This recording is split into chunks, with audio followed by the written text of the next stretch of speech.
আসসালামু আলাইকুম সুপ্রিয় দর্শক, শুভেচ্ছা জানবেন।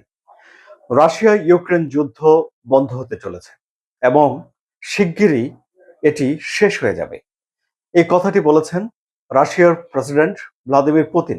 ভিক্টোরি ডে উদযাপন করার জন্য রাশিয়াতে যেই আনুষ্ঠানিকতার দেখলাম আমরা, সেখানেই বক্তৃতা দিতে গিয়ে ভ্লাদিমির পুতিন বলেছেন যে রাশিয়া ইউক্রেন যুদ্ধটা শেষের দিকে, অর্থাৎ শেষ হয়ে আসছে।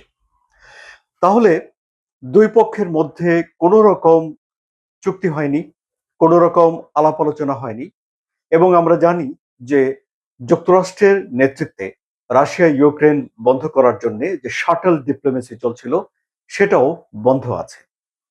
তাহলে ভ্লাদিমির পুতিন যখন বলছেন যে এই যুদ্ধ শেষের দিকে, তখন কি আমরা ধরে নেব যে এটি যুদ্ধ শেষ হওয়ার একটি ঘোষণা, নাকি এটি একটা রাজনৈতিক বক্তৃতা, নাকি এটি ভ্লাদিমির পুতিনের আশাবাদ?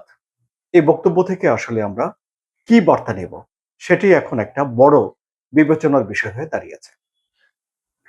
এই যে ভিক্টোরি ডে, অর্থাৎ দ্বিতীয় বিশ্বযুদ্ধের সময় জার্মানির বিপক্ষে যে বিজয় অর্জন করেছিল যুক্তরাষ্ট্র, চীন, রাশিয়ার একটা সম্মিলিত বাহিনী, সেটাই বিজয় হিসেবে উদযাপন করছে রাশিয়া। এবং রাশিয়া বলছে যে দ্বিতীয় বিশ্বযুদ্ধে তাদের জয় হয়েছিল। ভ্লাদিমির পুতিন বলছেন যে এখন ইউক্রেনের বিরুদ্ধে তাদের জয় হবে এবং জয় শিগগিরই আসবে, এই যুদ্ধ দ্রুত শেষ হয়ে আসবে। আমরা এটি ধরে নিতে পারি যে হ্যাঁ, ভ্লাদিমির পুতিন এখন চিন্তা ভাবনা করছেন যে এই যুদ্ধটা গুটিয়ে আনার জন্য। কিন্তু যুদ্ধ সহসাই শেষ হয়ে যাচ্ছে বা একটা দিন তারিখ দিয়ে যুদ্ধ শেষ হয়ে যাচ্ছে, সেটি কিন্তু এই ঘোষণা থেকে স্পষ্ট বোঝা যাচ্ছে না। যুদ্ধ শেষ হওয়ার জন্য অনেক বিষয় এখনো অমীমাংসিত রয়ে গেছে। এই যেমন ধরুন, ডনবাস অঞ্চলের যে জায়গাটুকু এখনো রাশিয়া দখল করতে পারেনি, সে জায়গায় কি ভ্লাদিমির পুতিন ছেড়ে দেবেন, নাকি ইউক্রেন জায়গাটা ছেড়ে দেবে? এ বিষয়ে এখনো পর্যন্ত কোনো মীমাংসা হয়নি। ইউক্রেনের যে সামরিক শক্তি 6 লাখের বেশি সেনা রাখতে পারবে না বলে রাশিয়া শর্ত দিয়েছে, তার ব্যাপারেও কোনো মীমাংসা হয়নি। জাপোরিজ্জিয়া পারমাণবিক বিদ্যুৎ কেন্দ্র, আরো অনেক বিষয় রয়েছে। এবং তারপর পুনর্গঠনে ন্যাটোভুক্ত দেশগুলো অংশগ্রহণ করতে পারবে কিনা, এসব বিষয়গুলো নিয়ে এখনো দ্বিমত রয়েছে। রাশিয়ার অনেক শর্তের সঙ্গে যুক্তরাষ্ট্র একমত, কিন্তু ইউরোপের দ্বিমত রয়েছে, ইউক্রেনের দ্বিমত রয়েছে। সুতরাং ইউরোপ এবং ইউক্রেনের একমত হয়ে যাওয়ার কোনো রকম লক্ষণ বা কোনো রকম কথা আমরা এখনো স্পষ্ট শুনিনি।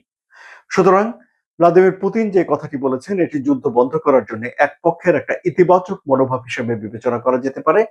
ফলে এখনই দিন তারিখ ঠিক করে বলা যাচ্ছে না যে 3 মাসের মধ্যে বা 6 মাসের মধ্যে বা 6 বছরের মধ্যে কখন এই যুদ্ধটা বন্ধ হবে, সেটি সুস্পষ্ট করে বলা যাচ্ছে না।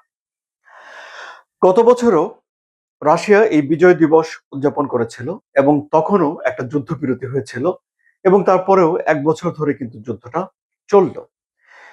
ইউক্রেনে রাশিয়ার আক্রমণ বেড়েছে বই, কমেনি কিন্তু।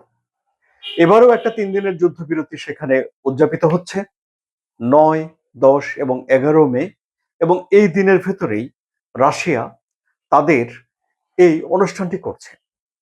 এবারে অনুষ্ঠান উদযাপনের একটা ব্যতিক্রম চোখে পড়েছে সবার। সেটি হলো যে আগে এই ভিক্টোরি ডে উপলক্ষে যে প্যারেড হয়, সেখানে রাশিয়ার ড্রোন, ক্ষেপণাস্ত্র, তাদের সামরিক সম্ভার সবার জন্য উন্মুক্ত রাখা হতো, দেখানো হতো। এবারে সেগুলো ওপেন করা হয়নি, বরং ক্রেমলিনের বিপরীত দিকে একটা বড় পর্দায় সেই সামরিক সম্ভারগুলোকে দেখানো হয়েছে। এর আগে আপনারা জানেন যে ইউক্রেন একটা ড্রোন হামলা করেছিল রাশিয়ার একটা পোর্টে, এবং সেখানে ল্যান্ড করে থাকা যুদ্ধ বিমান অনেকগুলো ক্ষতিগ্রস্ত হয়েছিল।